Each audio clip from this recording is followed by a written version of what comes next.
ang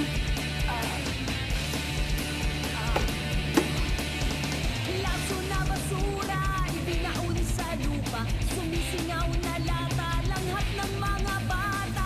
Di ka na makakita, di ka na makaamoy, di ka na makarinig, di magamit ang bibig. Let's go underground, let's go underground, let's go underground, let's go underground, let's go underground, let's go underground, let's go underground, let's go underground, let's go! alam ko na.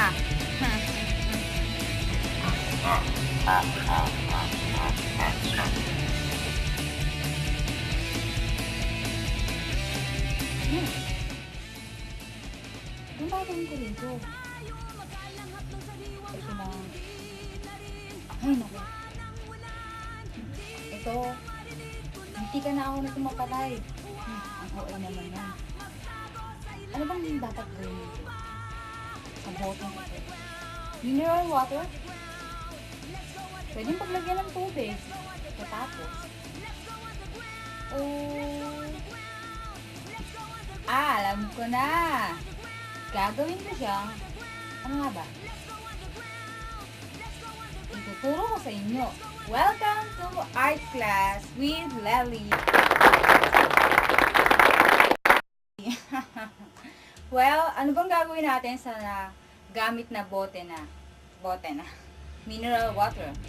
Tulad nito, na kanina lang ang iniinom ko. Tapos bigla na lang akong binato. Ano yun? Pinili ko ito nun.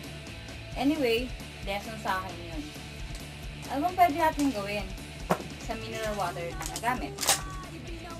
Hindi lang pwede natin siyang gamitin uli. Paglagyan ng tubig, palamigin, ito yun, pwede na natin inumin uli. Yung laman nun, basta malinis. Well, pwede din natin siyang gawin lalagyan ng accessories. Tanggalin ang laman.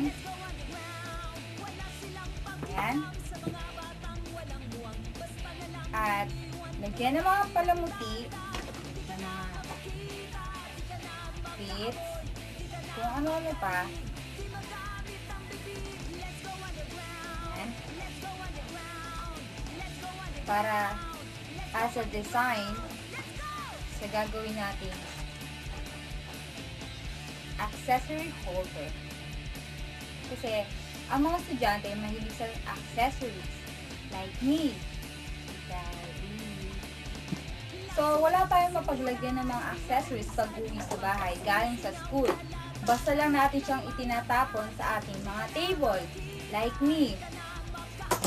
Tinatapon ko siya sa aking table.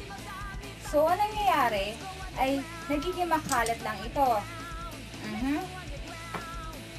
So, now, meron tayong accessory holder na galing sa recycle na bottle. Ngayon, pwede na natin siyang ilagay dyan at gawing accessory holder. But wait, there's more! Kung ang mga magulang nyo ay mahilig sa alak like red wine or anything, kung makikita nyo sa pakalkal sa bahay nyo, you can also use it as an accessory holder din. Well, mas maganda siyang gamitin kasi meron siyang iba't ibang shape tsaka iba't ibang colors. At saka mas classic tignan. Like this.